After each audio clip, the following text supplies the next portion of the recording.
मतलब मूछ हमारे लोग रखते हैं, जलन इनको क्यों होती है भाई? हालत खराब कर देंगे।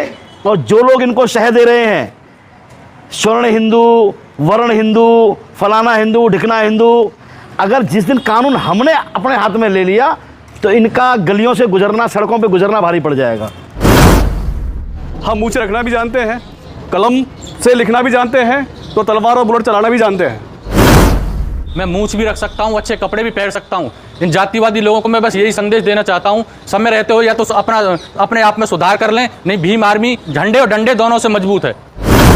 10,000 नहीं 10 लाख हथियार लेकर हम रोड पर निकलेंगे और उस दिन इन लोगों की सांस भी बंद हो जाएगी और घरों पे ताले लग जाएंगे, ये लोग घर से बाहर भी नहीं निकलेंगे। ये हमारा चैलेंज है। डर है तो भाई चंद्रशेखर का और भीम आर्मी का। इसलिए हम इनको बार बार कहते हैं कि ये आपके लिए चेतावनी है, या तो सुधर जाओ, नहीं तो जूते के दम पे सुधारना हम जानते हैं इनको अच्छी तरीके से। अगर ये चाहते हैं कुर्बानी देने तो आ जाए, हमने सामने कर दे जंग का ऐलान, हम भी तैयार हैं। सीना ठोक कर कहते हैं लोगों से आ जाए एक बार, लेकिन ये लोग पीछे से वार करते हैं, आते भी तो नहीं है सामने से। हम कहते हैं आए सामने से, हम छाती पे इनका वार सहन करेंगे और हमारा वार एक बार भी सहन कर जाए तो बता देना कि हम युद्ध को भी मानते हैं और बुद्ध को भी जानते हैं, ठीक है ना। युद्ध भी करने जानते हैं और बुद्ध को भी मानते हैं। तो भीमा कोरेगांव इतिहास उठा के देख लें, हमारे क्या हाल करा था इन लोगों का।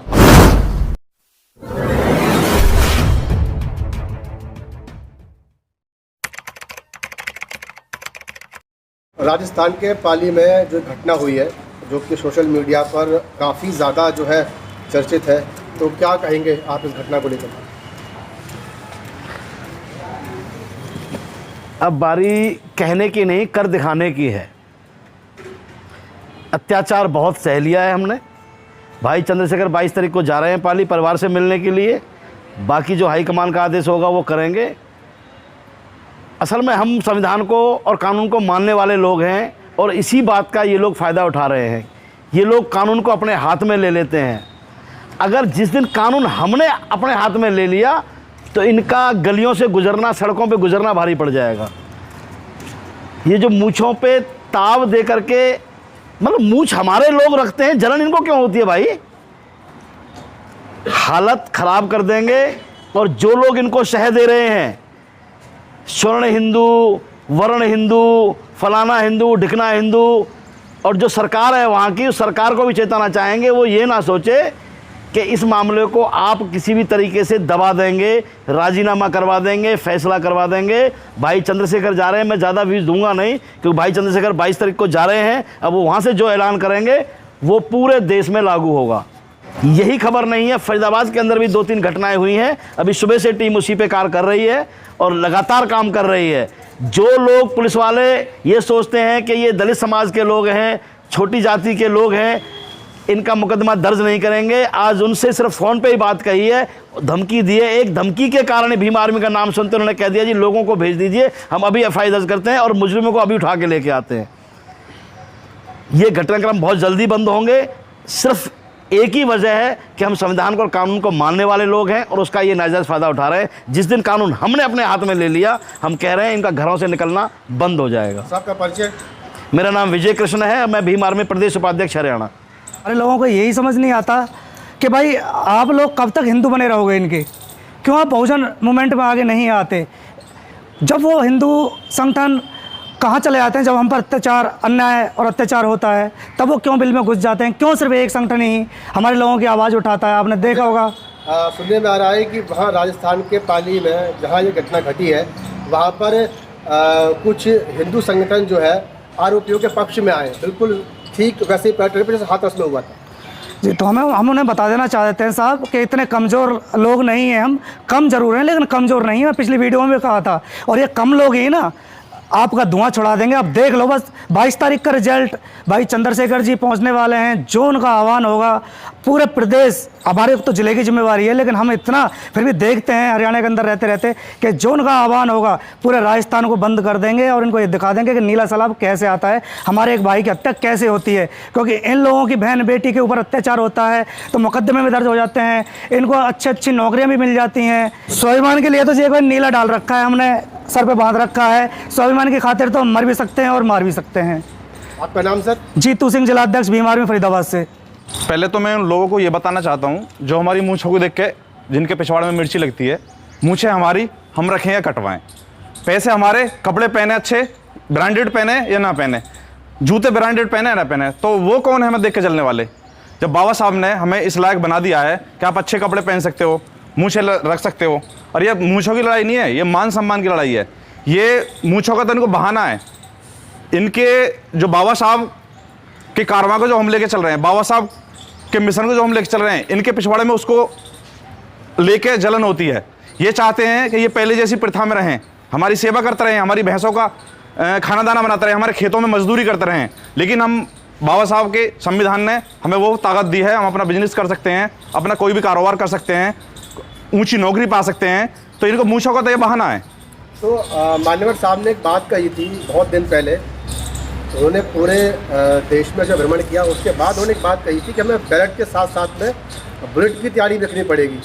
तो कहीं ना कहीं आज के समय को भाप करके मान्यवर साहब ने ये बात कही थी। काशीराम साहब ने बहुत अच्छी बात कही थी उस समय पे। बैलेट के साथ साथ बुलेट की भी ज़रूरी है सेल्फ डिफेंस के लिए। और हमारे लोग इन चीज़ों से डरते हैं। हमारे लोगों में घर में चले जाओ, किसी का भी डंडा भी नहीं मिलेगा।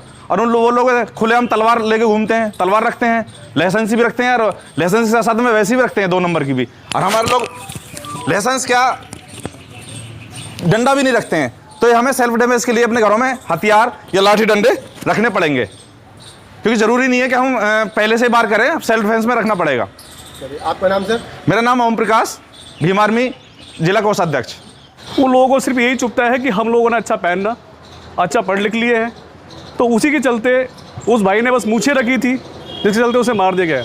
लेकिन ये जो है उनकी मानसिकता है। लेकिन वो चीज़ भूल जाए कि अब वो उस तरह के लोग हम नहीं हैं। हम बाबा साहब के बच्चे हैं, हम मूछें रखना भी जानते हैं, कलम से लिखना भी जानते हैं, तो तलवार और बुलेट चलाना भी जानते हैं। तो ये दिन ज़्यादा दूर नहीं है कि ऐसे लोगों को जवाब दिया जाएगा। और ये 22 तारीख को भाई चंद्रशेखर आज़ाद जी जो पहुंच रहे हैं, जैसा उनका आदेश होगा, चाहे उसके लिए हमें सरकार के खिलाफ सड़कों पर उतरना पड़े, राज्य जाम करना पड़े, या प्रधानमंत्री मोदी को उनके आवाज़ पे हमें ज्ञापन देना पड़े, या उनको कड़ा विरोध करना पड़े कि उन्होंने कहा था ना कि दलित भाई हमारे हैं, इनके ऊपर जो बातें आएंगी, गोली लगेगी, वो मैं सहूँगा। देखिए अब कहाँ गया वो। सर ये क्या नाम हुआ सर आपका? नरेश कुमार सागर, जिला उपाध्यक्ष भीम आर्मी फरीदाबाद। मैं इन जातिवादी लोगों को ये बताना चाहता हूँ कि हमें कपड़े पहनना और शौक़ रखना ये किसी के बाप की देन नहीं है, ये हमारे कॉन्स्टिट्यूशन के अकॉर्डिंग बाबा साहब की देन है। ठीक है, आज मैं पेशे से एक डॉक्टर हूँ, ये सब बाबा साहब की देन है, किसी जातिवादी व्यक्ति विशेष ने मेरे को नहीं दी है। और मेरे माँ बाप के संस्कारों की वजह से आज मैं अपने उस पर हूँ। मैं मूछ भी रख सकता हूँ, अच्छे कपड़े भी पहन सकता हूँ। इन जातिवादी लोगों को मैं बस यही संदेश देना चाहता हूँ, समय रहते हो या तो अपने आप में सुधार कर लें, नहीं भीम आर्मी इनको सुधारना भी जानती है। भीम आर्मी लाठी डंडे और झंडे और डंडे दोनों से मजबूत है। और बाकी 22 तारीख को भाई चंद्रशेखर आज़ाद ने आह्वान कर दिया है राजस्थान के लिए, जैसा भी वहाँ से आदेश आएगा, पूरे भारत के अंदर भीम आर्मी संगठन राजस्थान को बंद करने का काम करेगी। आपका नाम सर?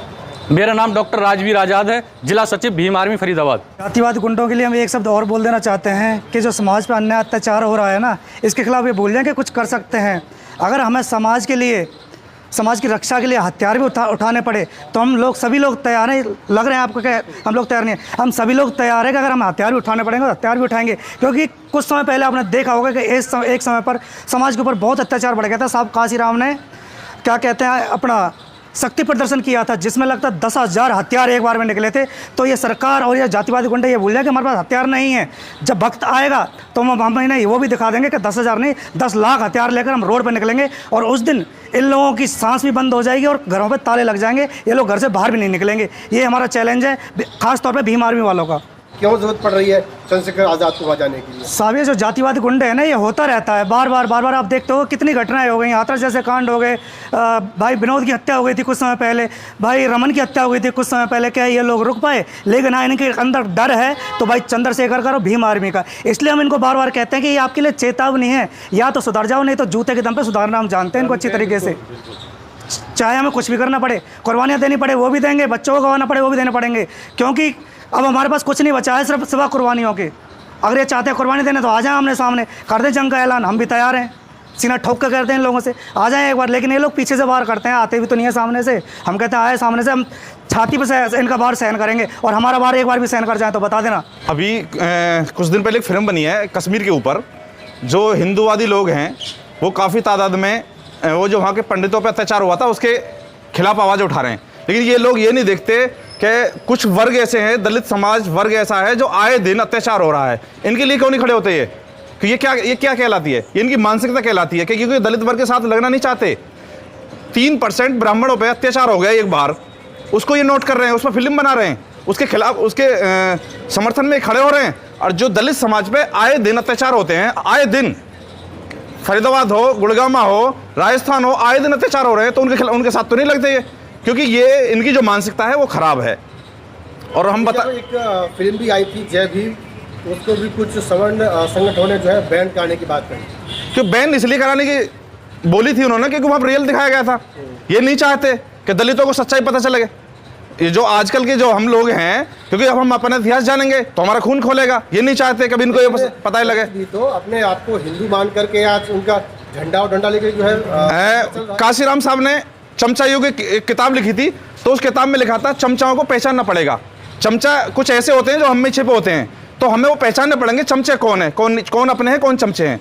तो काशीराम साहब ने बुक लिखी थी, बहुत अच्छा था। और ये मनुवादी लोगों को मैं बताना चाहता हूँ कि हम युद्ध को भी मानते हैं और बुद्ध को भी जानते हैं, ठीक है ना, युद्ध भी करने जानते हैं और बुद्ध को भी मानते हैं। तो भीमा कोरेगांव इतिहास उठा के देख लें, हमारे क्या हाल करा था इन लोगों का, अभी भूले नहीं है।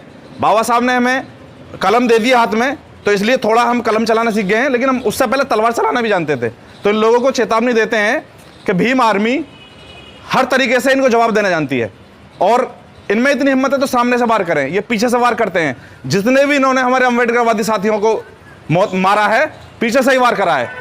तो इनमें इतनी हिम्मत नहीं जो हमारे सामने से वार करें। तो इन सब मैं सभी को बताना चाहता हूँ, हिम्मत है तो सामने से वार करें। इनको पता चल जाएगी अम्बेडकरवादी क्या होते हैं, मनुवादी क्या होते हैं।